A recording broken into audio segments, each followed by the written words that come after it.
And now it's time for Make It Happen with David Lorms. He is an award-winning insurance expert, best-selling author, and business owner talking about how to make your life, your career, and business better. Here's David. Welcome to another episode of Make It Happen with David Lorms. And today we have a multi-Readers and Editor Choice Award winner, Dr. Kenneth Lester, a chiropractor here in Houston, one of the top chiropractors, to tell us how he made it happen. Welcome to the show. Thank you. I'm so excited that you're here, not only because that we're good friends, but I think you have an incredible story. And I think it all started in Orange, Texas, didn't it? Good old Orange, Texas. Yes, it did. What was it like growing up there? Small. But it was a good place to be from, you know. And but you actually grew up on a ranch, didn't you? Well, not really. 6 acres that my dad made us, totally landscape. So that kept us busy. But you had farm animals and chickens. We had goats, chickens, ducks. Yeah, I don't have any of those. So. That's a ranch to me. But it really, from what I understand, growing up, you had to really work hard when you were at home. Correct. Yeah, my dad's dad passed away early, and then his older brother, his wife died, and he was working for the military, so sent 4 kids home to his mother, my grandmother.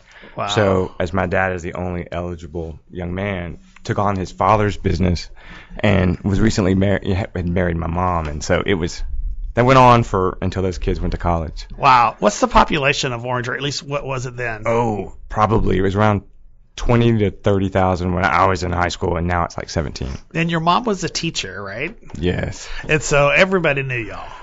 Yes. Couldn't get away. You couldn't do anything without someone knowing a Lester. Correct. I'll call your mama. I know your mama. Pretty much. And so you grew up having school there and everything. So did you learn anything from working the land? I'm sure you hated it then, but would you say that had anything to do with your work ethic today? Pretty much. You couldn't do anything until it was done. Right. So get it done early, get it done quick, get it done right. And you're that way now, and that's one of the things I admire about you. And so that's pretty cool how that ended up being a good thing for you when you hated it then. How many temper tantrums and anger that was as a young man, I gotta mow this yard before I go out or do anything. Yeah. So you went to high school there. Were you a good student? I talked a lot. So it was a top 10%, but talk. I had more social aspirations than really academic. So studying wasn't your favorite thing to do. You like to be more social. What kind of activities did you do? Swim team. Okay.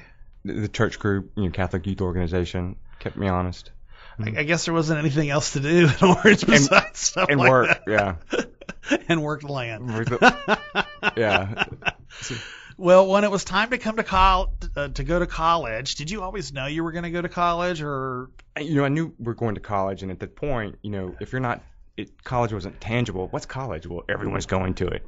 What was good about being in Orange at that time, DuPont was constantly cycling all their upper management, so they would always bring their kids and their wives, and so there's always new blood from MIT graduates, whatnot.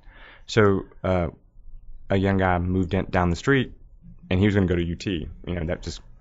My parents said Lamar is good enough for them. Oh, because Lamar's there. And it was there, and they were the first individuals that went to college in their family. So it's good enough for us, good enough for you. Right. And so my first semester was at Lamar.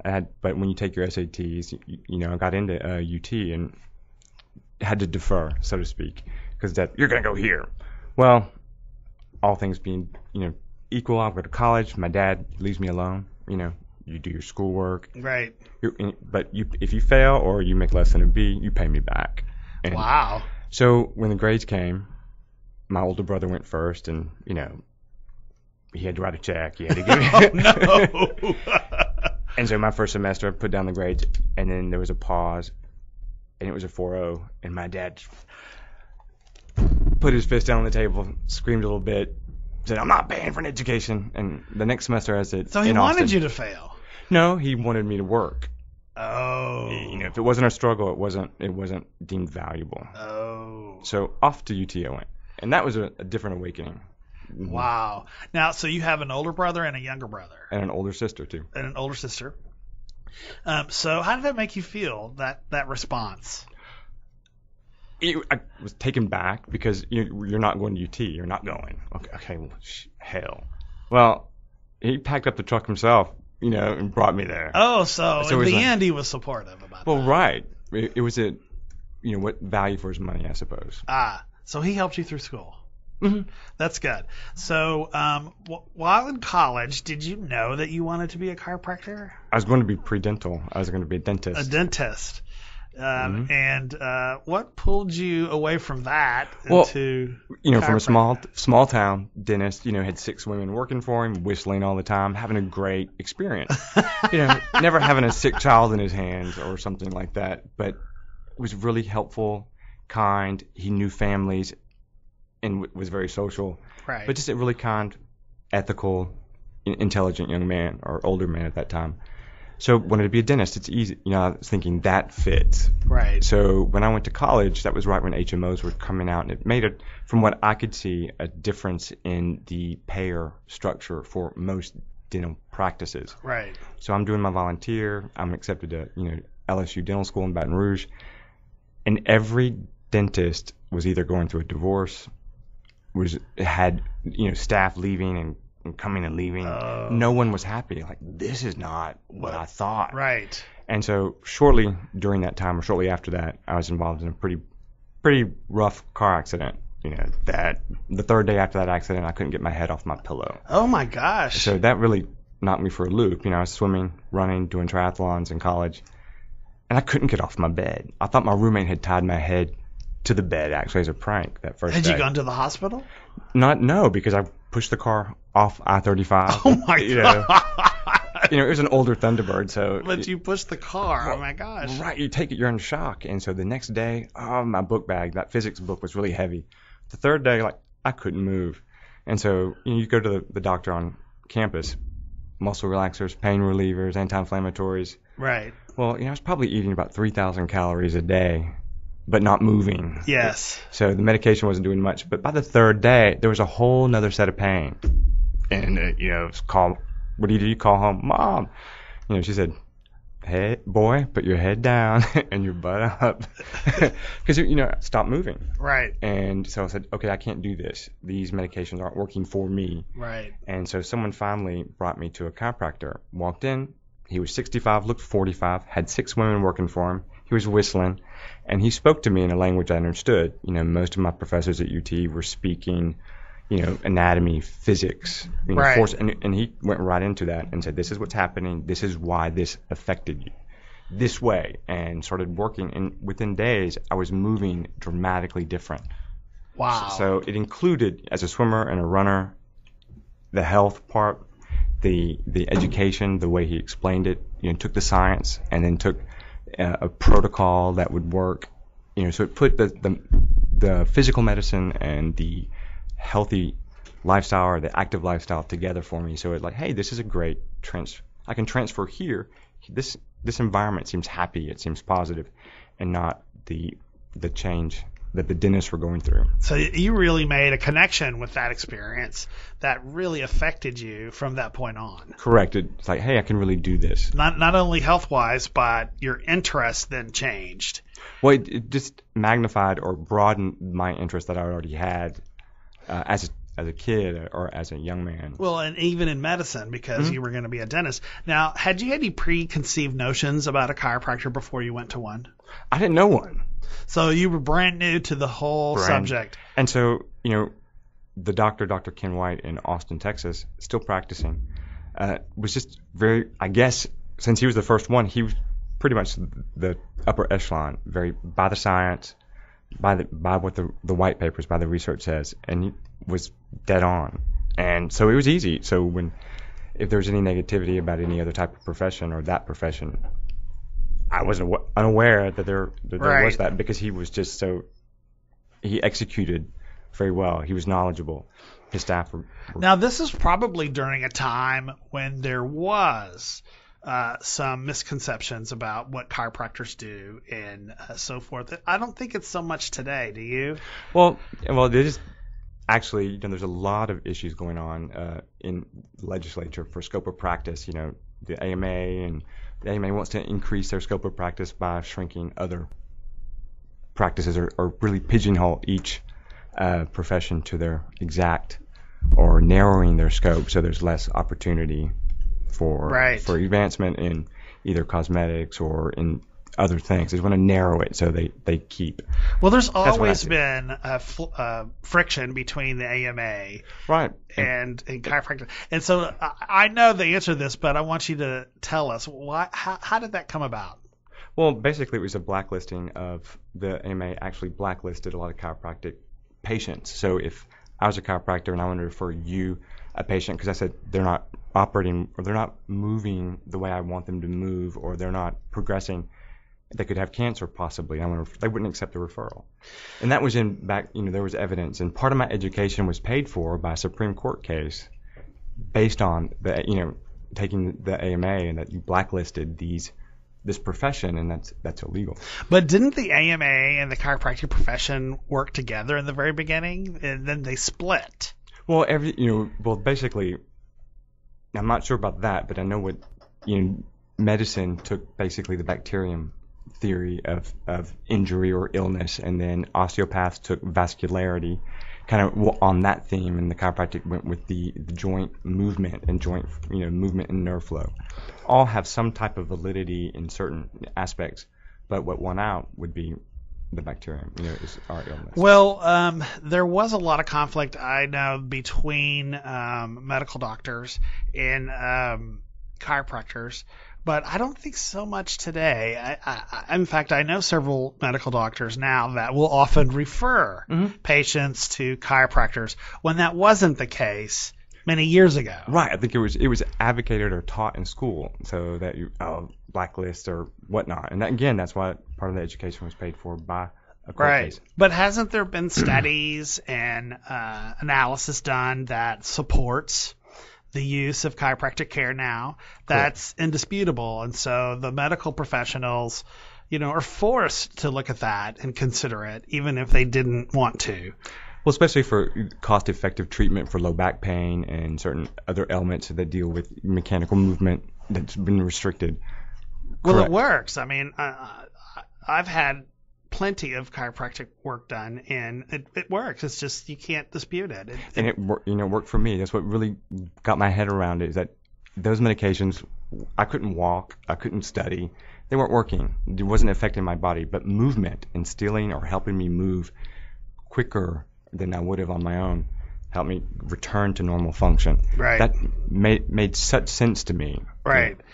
And so you went back to school, changed your major, and you were on your way to becoming a chiropractor.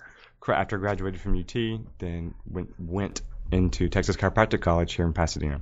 Pasadena. Get down to It was almost like going home. Just a few more chemical plants, I think. Just a few. Yeah, it reminded me. Well, good. Well, we're going to talk more about that when we come back, but I want to remind the listeners that they can tweet their questions at DavidL2490 or private message me at Make It Happen with David Lorms Facebook page. And we'll be back after these messages with Dr. Kenneth Lester. Texas Community Referral Network is all about the community. Have access to the best businesses on our local websites and numerous money-saving offers on our free mobile app. Go to tcrnhouston.com to find your community website and visit your mobile app store to install the free TCRN app and start saving today. TCRN, connecting you with the community. Do you trust your insurance agent? Hi, my name is David Lorms. Anyone can sell you insurance, but I have the unique perspective and experience of being a former claims professional. It's when you need to use your insurance that you really depend on a seasoned professional where customer satisfaction is number one. I can be reached at 713-688-8669, and all calls are rolled to my personal cell phone after hours. You can also visit lormsinsuranceservices.com. Hey, I have to sleep at night, so I need to make sure you're covered. Tired of going to the same restaurants every week? Want to know what new eateries have opened up recently? Tune in to the Food Rampage as Dominique and Priya dish about their favorite restaurants. Catch us live every Tuesday at 3 p.m. on kbrzsports.com and iHeartRadio for the live show. Be sure and follow us on Twitter and like us on Facebook at Food Monsters. Join us as we rampage through the Houston area. Some of our most successful insurance agents in the Houston area are in the multicultural market. In fact, over 40% of our market here is Hispanic or Asian, with both growing rapidly. There has never been a better time for bilingual individuals to join our team of business owners here at Farmers Insurance District 30. Contact us at 281-596-9730 or at www.farmersdistrict30.com and come join a winning team. Ball thrown in deep by Matthews. Header into the back of the net. And the Clements Rangers are up 1-0 in the 5A state finals. K-Breeze Sports has made some off-season changes, and we're ready for another year of action. Starting this fall, tune your radio dial to K-Breeze Sports 106.1 FM because of its Fort Bend ISD athletics. We've got it covered. 59-59, 2 seconds to go. I don't even think I can look at this one, but I have to look at it so I can describe it to you.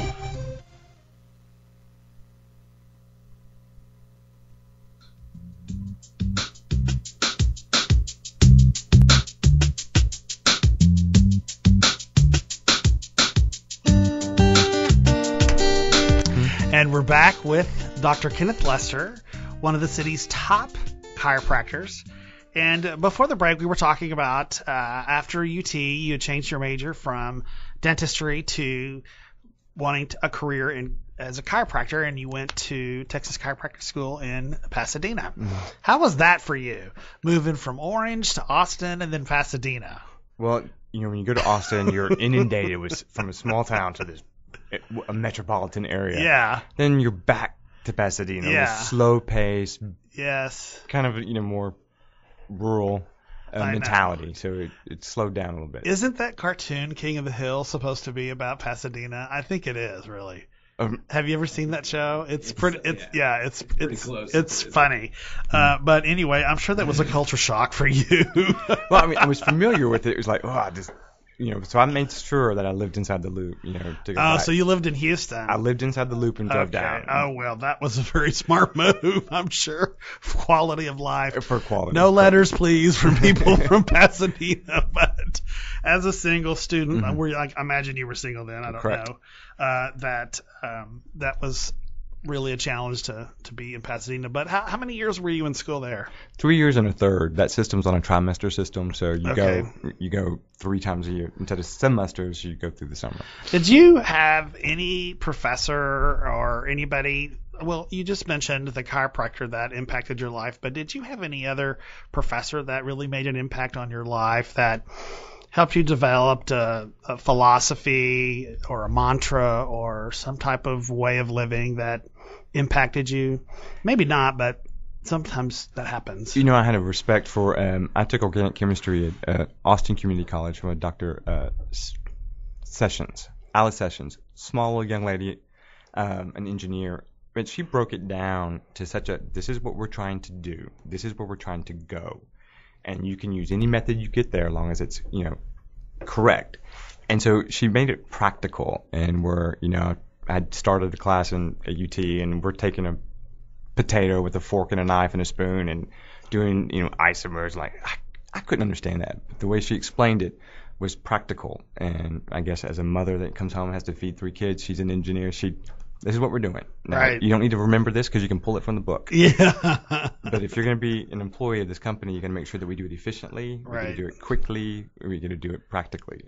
Well, I see those characteristics in you today, so I'm wondering if that was one of the people that instilled that.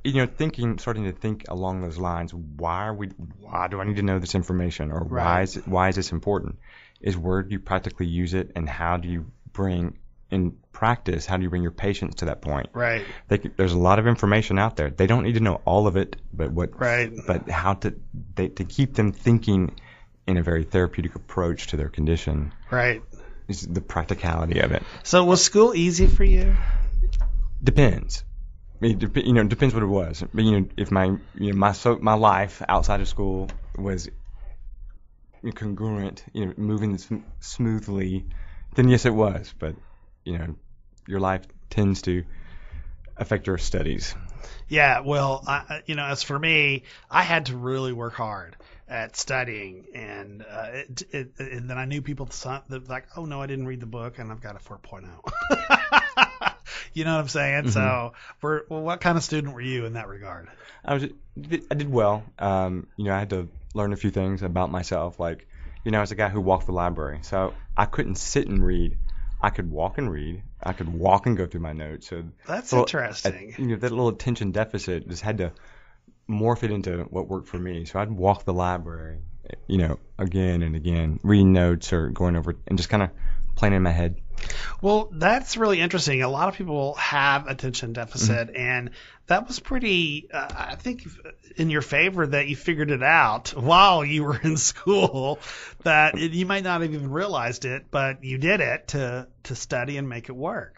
Correct. I had that. It made it easier to sit and read. It would just build this anxiety up. I couldn't get it all done, or wouldn't process. But as I walked and taking in all the sights and sounds and whatnot, then the information seemed to sit in a place differently. That's powerful, because I think there's a lot of people probably listening or know of people that have that, and that is a great way of resolving that. Well, for me, it did. It worked for me. Yeah.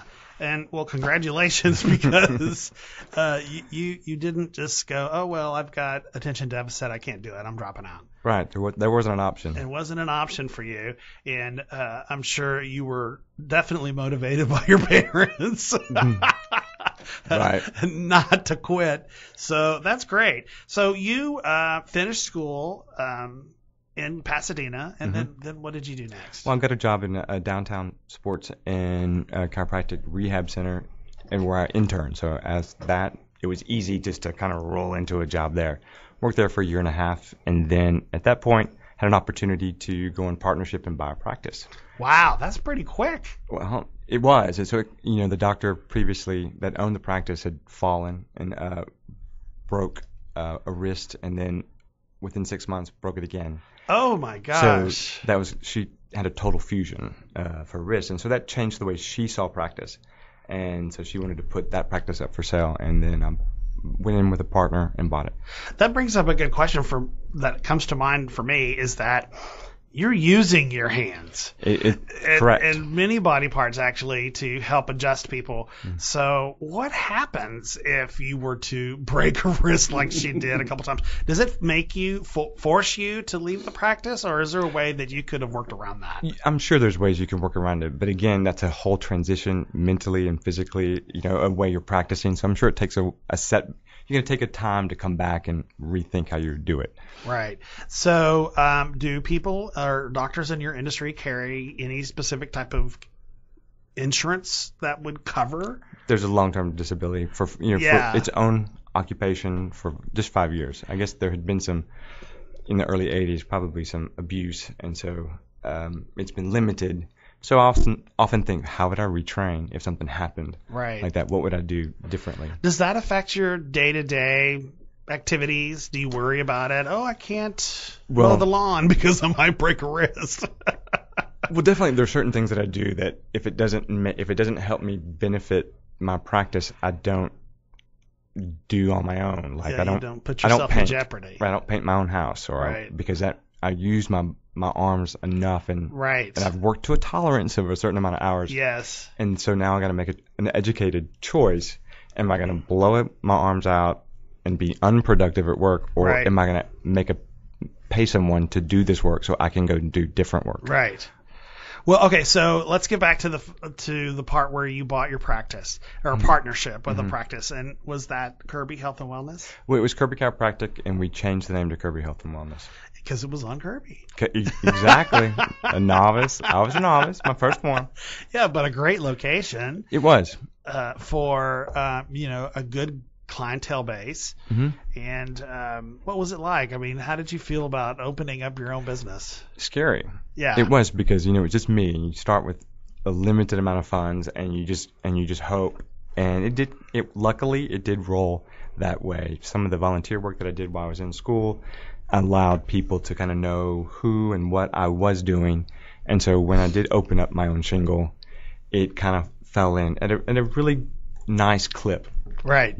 So, how else did you get people to your place? I mean, I think you did a lot of networking. It was shaking hands and kissing babies. Yeah, pretty much. That's what when you have your own business, this is what you have to do. And so you were in various networking organizations, and you just were out showing your face and meeting people. Hi, come see me. Well, it was good that the practice was actually in the neighborhood that I got gas or dry cleaning or shopping. So you say hello to the people around the neighborhood. So you become a neighborhood individual and part of that community, and it followed. That's where the practice followed. It followed that. And nowadays, wouldn't you say that most of your business is by referral? Correct. Yeah, that's good. You know you're doing something right when your patients are referring you to other people. That is a blessing. Yeah. So how long were you at that location at Kirby Health and Wellness? Oh, I think probably 7 years. Okay. So that was a good amount of time to build up a healthy practice. Mm-hmm. Yeah. Correct. And but then. Well, then you get a notice that you now have to move.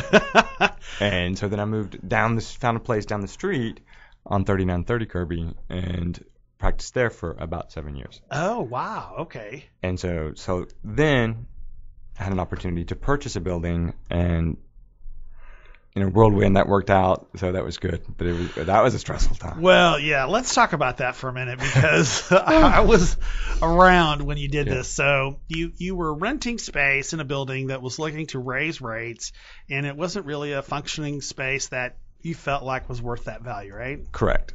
And so you and I would go look at spaces and you were thinking about, I'm tired of throwing my money away. Correct. And I wanted to make sure that, as an individual or as a small business, we don't have a profit sharing plan, so to speak. Right. We don't have someone putting money into a 401k for us. Right. So it's like, well, heck, I want a pension. I want an annuity. Right. How am I going to do that? So I had to find a way to do it for myself. And the opportunity presented itself at that time to purchase a building.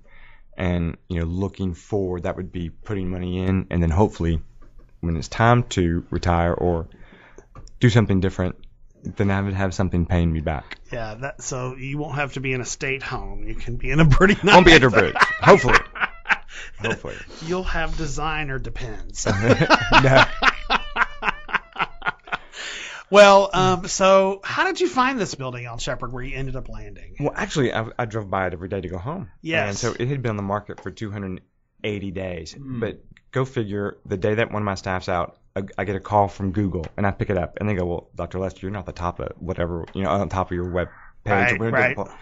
Say, okay, cut it. Let's get down to the picture, the point. How much? And they said, it'll be like $3,000, $4,000. I said, that's almost the price of a billboard. Yeah. It's like $3,000 just for an advertiser, or just to have someone, do those analytics. So I'm driving down Shepherd. For some reason, there happened to be the traffic counter. And so it stopped, and it's a red light. And wow, there's 4 lanes of traffic. They must be counting a lot of people. And then it go up, red light changes, it go up, then I'm stopping right in front of that building. Was there a for sale sign out? There was a for sale sign. Okay. I knew the building. I'd passed by it 100 times. Okay. One of my patients actually worked there and said, you should buy it. But that it doesn't work out. When you run the numbers. Right. And I'm looking, there's 4 lanes of Durham. Right there. That's 8 lanes of traffic. Now that's a billboard on 59. Now I had priced that a long time ago. Like, whoa. Right. I don't even have to move into the building to make that work. Well, let's talk about that when we come back from the break, because this is going to be a very good story. And listeners, please be sure to tweet your questions at DavidL2490 or private message me on Facebook at Make It Happen with David Lorms. And we'll be back with Dr. Lester after these messages. This is Anuj Shah of the award-winning law office of Anuj A. Shah. We are a full-service immigration law firm serving the greater Houston area and beyond. Whether you're an employer seeking to hire a professional from overseas, an individual who happens to fall in love with a foreign national, or someone who unfortunately finds themselves in deportation proceedings, I can represent you. I was honored to be one of Houstonia Magazine's top attorneys in 2013. Call me at 713-975-1128 or visit us on the web at shaw-law.com. Se habla español. Do you trust your insurance agent? Hi, my name is David Lorms. Anyone can sell you insurance, but I have the unique perspective and experience of being a former claims professional. It's when you need to use your insurance that you really depend on a seasoned professional where customer satisfaction is number one. I can be reached at 713-688-8669, and all calls are rolled to my personal cell phone after hours. You can also visit lormsinsuranceservices.com. Hey, I have to sleep at night, so I need to make sure you're covered.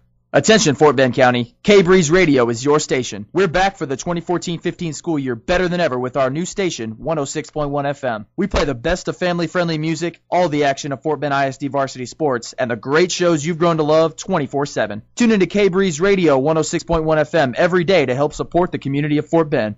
We are family. Summer is over, and that means only one thing, that Fort Bend ISD varsity sports is back in action. Tune in to the new K-Breeze Sports 106.1 FM to catch all the varsity action live on the FM dial. If you can't be in front of the radio, log on to kbreezesports.com to hear the live stream. K-Breeze Sports and Fort Bend ISD, we are family. Ladies and gentlemen, K-Breeze Sports is back for the fall 2014 season of Fort Bend ISD varsity sports. Listen live at 106.1 FM and online at kbreezesports.com as our broadcasters bring you all the varsity action live from the booth.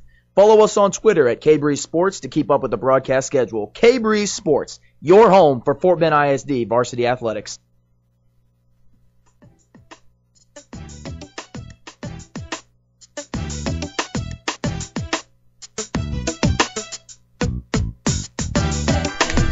And we're back with Dr. Lester, one of the city's top chiropractors, and he's here to tell us how he made it happen. And before the break, we were talking about how he had moved from some rented space. You were actually inspired by a business sales call for Google to think about the new location. Now, what's the address of the new location? 1603 Shepherd Drive. So if you're on Shepherd, it's between Jack's Restaurant and Lupi Tortillas. Lupi Tortillas, kind of across from Cadillac Bar. That's a pretty famous area. Very busy. Some good food. And I think it's brilliant that you figured it out. Hey, I've got this traffic, both sides, Durham and Shepherd, going back and forth, and put a place right in the middle. Well, when you're in small business, you have to make sure that your advertising dollar goes as far as it can. And right. I've made my mistakes where you put a print ad out and it's 7 zip codes north of you. Right. Until you go, and you live and you learn. That contract, you got to keep writing that check for that as long as that contract goes. So when this showed up, or when my mind was open to all the previous mistakes that I've made, and now going forward, this made more sense with the knowledge that I had. Right.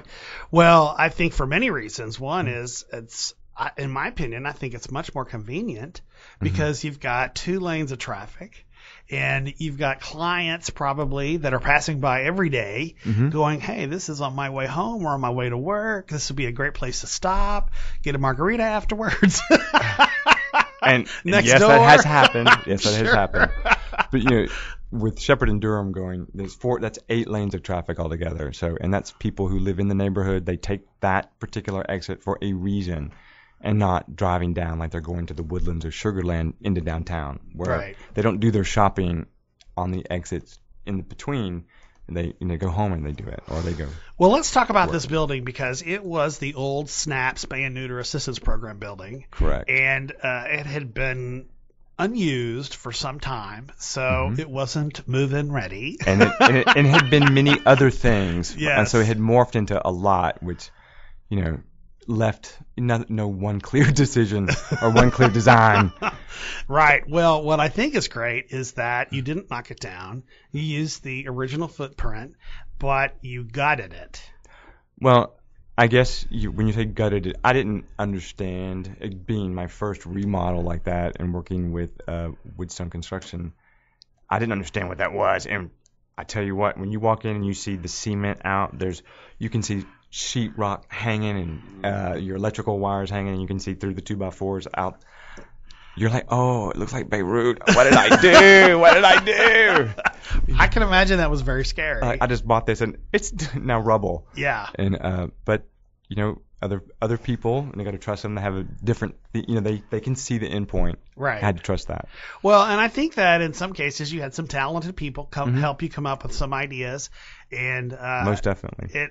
and it's gorgeous now. I mean, it's state of the art, gorgeous, and you have some really good taste. But that was a stressful period for you, wasn't it? That was a big stressful period. I went through an emotional stress period before that, and then this was just transferred. And as I'm taking my eye off the day-to-day practice running, right? Some of those parts fell apart. And then you're behind. Now you still have another project going ahead, trying to expand the business, but then going back and fixing the day-to-day.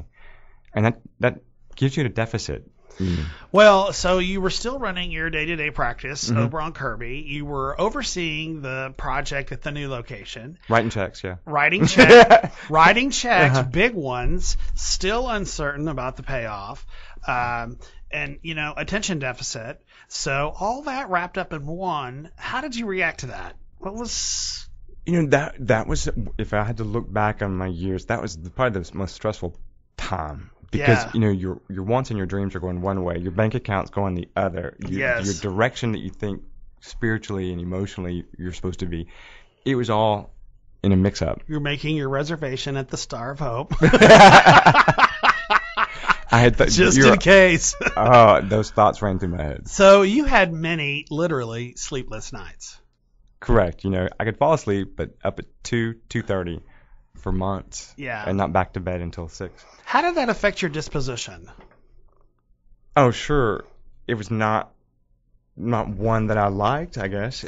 Well, what I mean is that during that time, not that you were cranky or by any means, but I'm sure that you had so much on your mind, you might have come across to some people as aloof or in another space or in some other, your mind somewhere else. And that was true, but it was only because of the stress. Well, that stress was, when you think about your practices going one way, your staff is not doing what they need to do, and how, when you're in the room with the patient, how are you managing that? And you're processing through your head.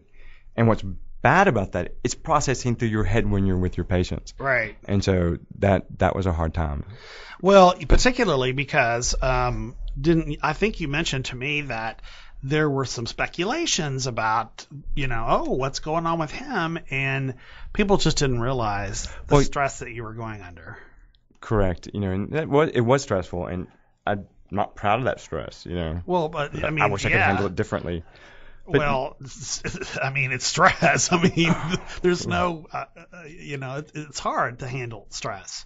I think you did an exceptional job knowing you, but what I don't like is that when you are a public figure like yourself or a business owner, that people find some changes in your disposition and they make observations and assumptions and come to the wrong conclusions. Would you say that happened to you? Oh, pretty much. Pretty much. So how did you react to that? Did you defend yourself? What did you do? Just keep on moving on. That's the best way. And if someone cares enough and they'll ask, or they'll volunteer time, or they'll right, take you to dinner, like, what's going on? You look different, or you're really running crazy. Right. So yes, I am running crazy. Yeah, but I don't think that your care took a hit. You still gave good care. Because I'm a patient. I'm not afraid to say that. Is that against any rules or anything? No, not a bit. If the patient admits it. No. But I don't think your care suffered in any way with the patient nor the relationships, at least from what I saw. And I'm happy to say that it looks like that has reduced significantly. I've been through like 3 or 4 rounds of staff, and definitely there's always things you leave on the table. Your staff, and right. The owner takes the hit. Right. Got it. You can only take so much of that. Right. But moving forward and just keep going, because no one else will. Right. If I don't do it, no one else will. So I have a good staff right now. We're going to building, adding another staff shortly when this one's trained, and so hopefully things will be eased up and getting to the art of delegation again. Well, the building is gorgeous, and you have some great aesthetics in there, so it's very calming and comforting. Thank you. And nice to look at, and you're always changing. And I know this about you, that you're constantly concerned about the patient's experience. Correct. Even when it comes to sound. Did you hear that traffic? Yes. I need to do something. I didn't hear anything. When you're in the healing arts, you don't know all the information, and there's only so much you can control. But the time and the value they seek in my space, that's where I have the most control. Yeah. And to make sure that my techniques are sound and they're within the research, and I'm monitoring the patient well and monitoring their experience. That's the value that I can offer, and those are the things that I can control, and the things that I cannot control, just to let that go and not to focus on those. I think that's very admirable. Talking about treatment, let's talk about your type of treatment. Tell us how you go about treatment with a client that comes to see you for the first time. Well, I try to listen to what their acute issue is, or what their problem may be. They may have a low back issue, or a glute or a knee issue, and then assess where it's come from, if it's trauma-based or is it habit-based. And what I mean by habit is something that they're doing every day to keep it going, to keep that a positive feedback cycle. And so looking at the patient holistically, not candles and incense, but holistically is how each joint works in union with the others and as a whole, and seeing what we can change immediately, or what will be an easy fix that takes some of the stressors off the body, the mechanical parts of the body, to have more energy or more reserves to heal.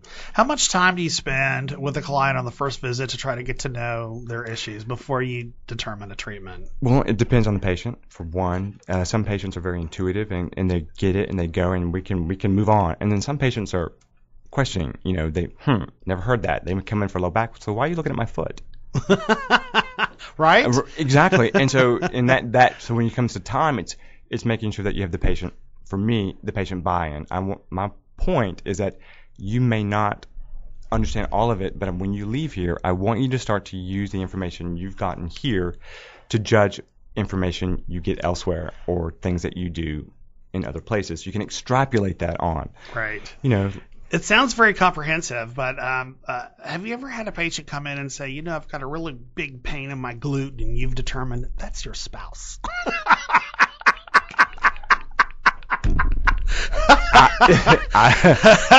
Your spouse is a pain in the butt. Not a personal knowledge of their spouse. No, but, I guess that's not a medical but there has diagnosis. What? People somatize. They take a lot of and put pain or irritation and put it into their body. And there was a patient, I knew I was doing everything right. He'd get up, I'm well, I'm perfect. Time and again, every time it came in, it came back. And so he was blaming me for that. I was like, well, let's look at this differently. I said, now I need you to text me or write it down, call next time it comes back. Yeah. I didn't see him back for about 7 months, and he comes back in 7 months later. I figured out what it was. Left your office, pulled into the driveway, looked into the window, saw those kids, So I was right. I was making a joke. So the person's spouse. It's funny how the body reacts to that. It's interesting. It's an amalgam of all of our experiences in the past and how we deal with those experiences in the present. Well, what I like about what you've said so far is that you have been very tenacious at making sure you got your education and finding ways to make your business and yourself personally grow and continue to grow, and that your care is very comprehensive and thorough, and it's designed differently to each patient. I think that's really incredible, and so that's one reason why I go to you, and that's one reason why I really admire the work that you do. And so how can people get in touch with you if they want to schedule an appointment or what have you? Well, my business name is Kirby Health and Wellness. Our phone number is 713-526-5252. And that would be the best way because I'll have someone entering those phones. You also have a Facebook page, a couple of them. And what's your website? It's KennethLesterDC.com. Okay. Well, our next segment is going to be questions. And be sure to tweet them at DavidL2490 or private message them on Make It Happen with David Lorms' Facebook page. We've got quite a few, so a lot of people are really interested. Keep them clean, ladies. And we'll be back right after these messages. Time and money, the two things an entrepreneurial startup or a business owner of a small to mid-sized business always need more of. iCoach Business Pros, a partnered affiliate with Growth Coaching Systems Network, has answers and solutions to better utilize time and not waste money. Excellence has no limits, and neither should you. Contact iCoach today at 713-345-0223 or visit the owner online at briankaiser.me. Contact iCoach today at 713-345-0223 or visit the owner online at briankaiser.me. 3rd down and 11 from the half-inch yard line. Giles takes the snap. He's going to break the tackle. He's going to be gone at the 20, 30, 40, 50. All of us here at K-Breeze Sports want to thank you for making our first year one for the history books. With that nice touch, Goldie comes off his line. It goes in the back of the net. Tune your radio dial to 106.1 FM or click on kbrzsports.com.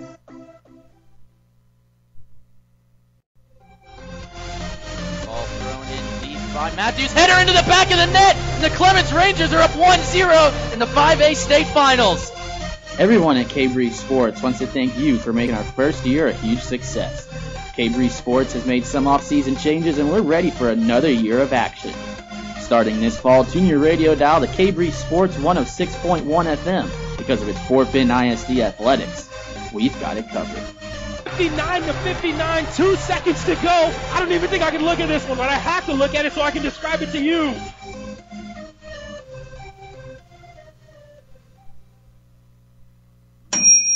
Hope you don't hear that sound at the 5th Annual Great Grown Up Spelling Bee on Thursday, September 18th from 6 to 8 p.m. at the University of Houston Sugarland. Support the Literacy Council of Fort Bend County by being a spectator bee. The cost is $45 at the door.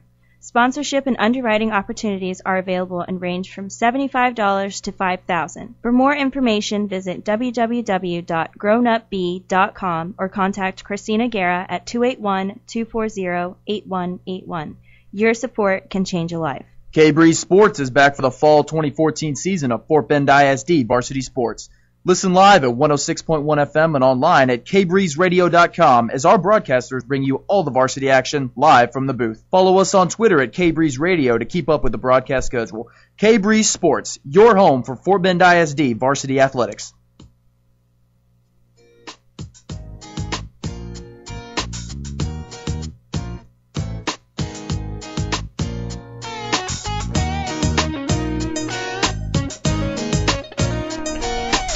And we're back with Dr. Kenneth Lester, one of the city's top chiropractors. And we've been talking about how he made it happen from growing up in Orange, Texas, working on a ranch, to going to college, changing his major, and now becoming one of the top chiropractors in the city, owning his own building. That's got to feel amazing. When you take the time to step back and look and see where you're from and kind of, wow, I did hit that dream. It's quite an accomplishment, I have to say.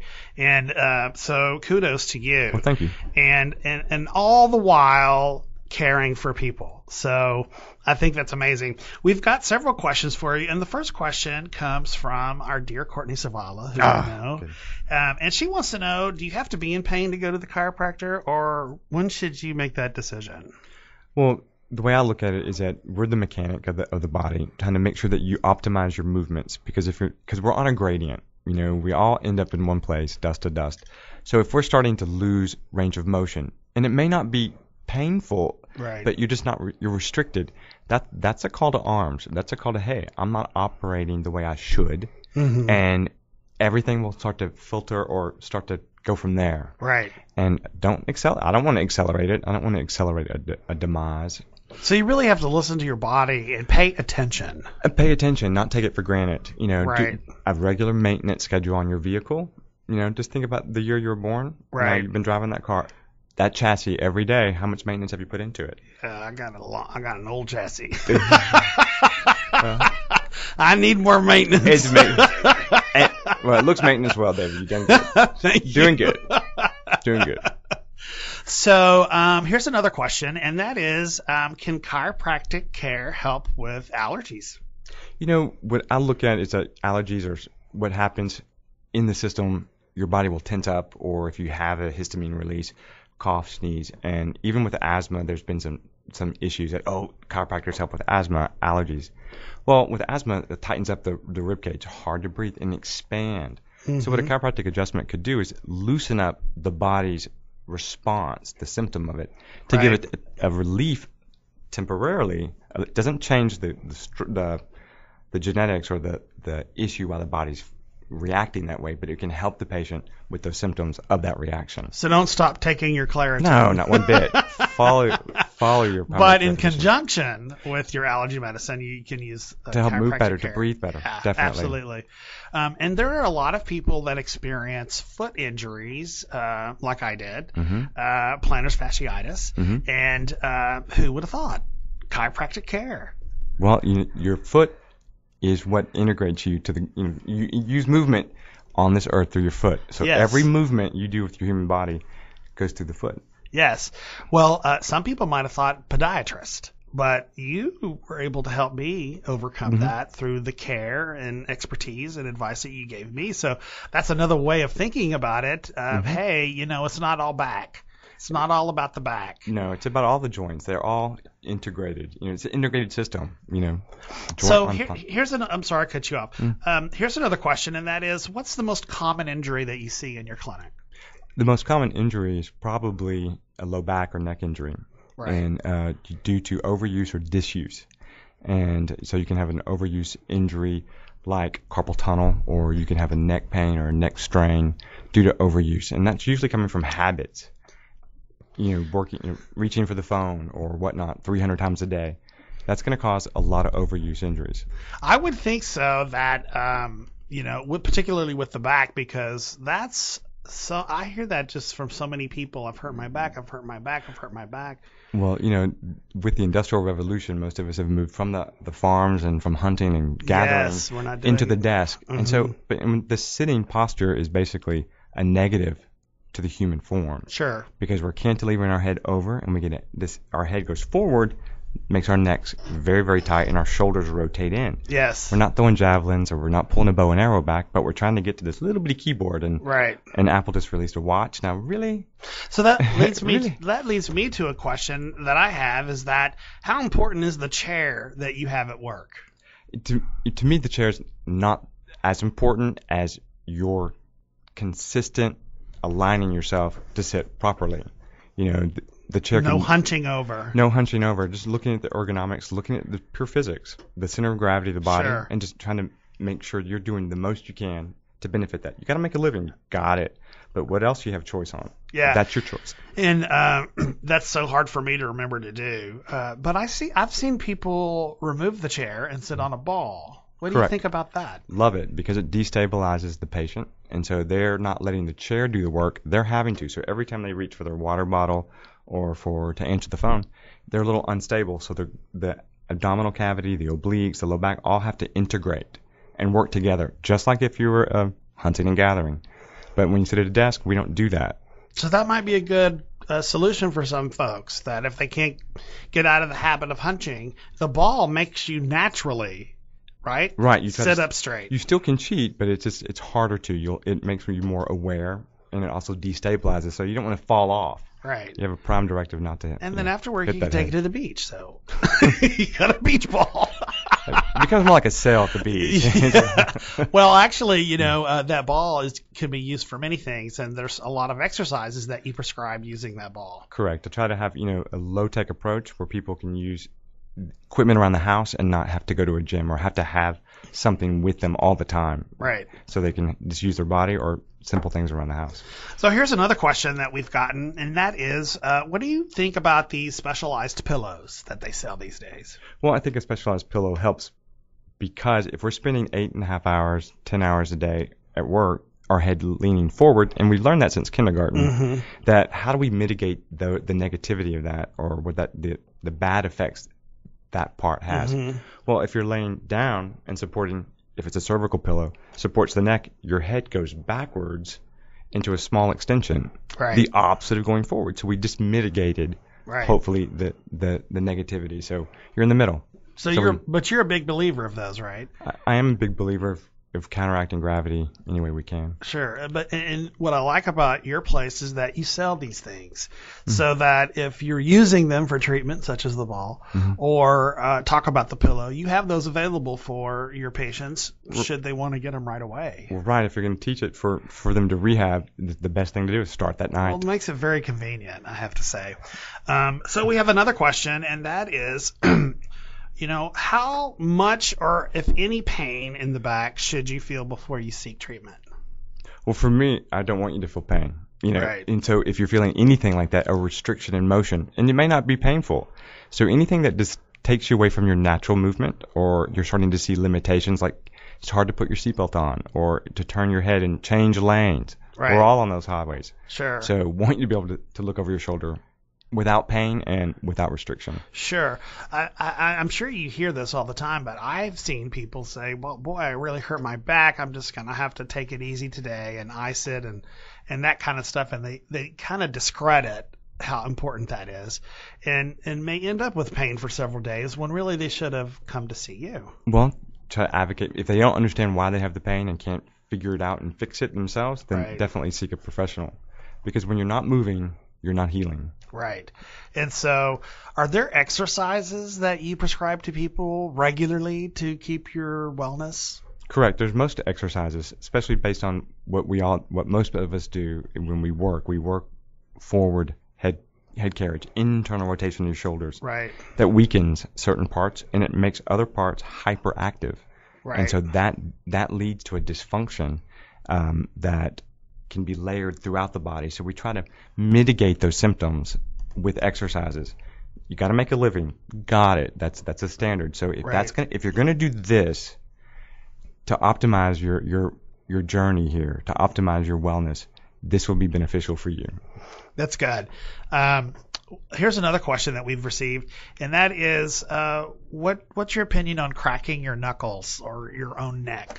Well, basically the cracking is just a gas escaping the joint. Right. So every cell in our body lives and breathes. And so inside the joint, there's cells that produce their own lubricant. Well, they live and breathe too. But if it's a closed system, where does the cellular respiration go? Where do those products go?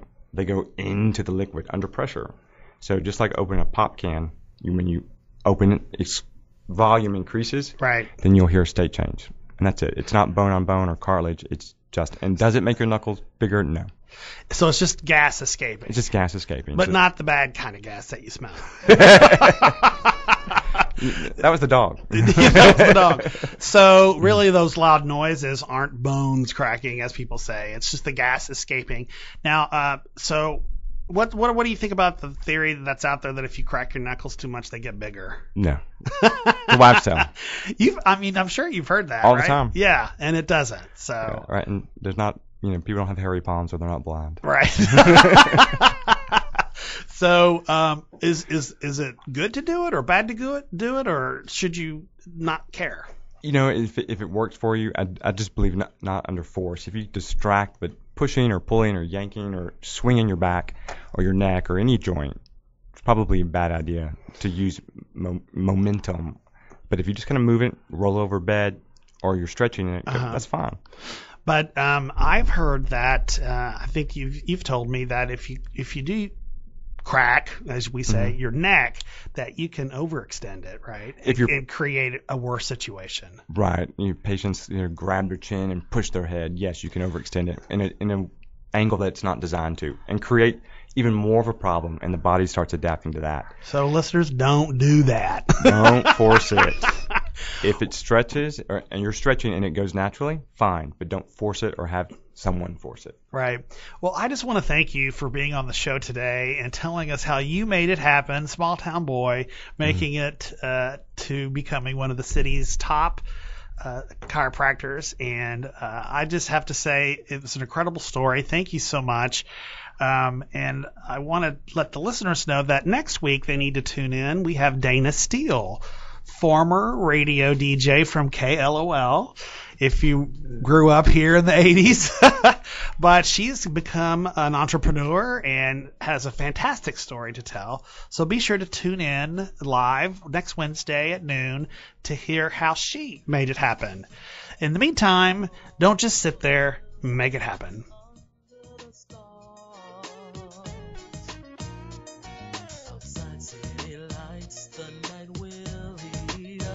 And the world will be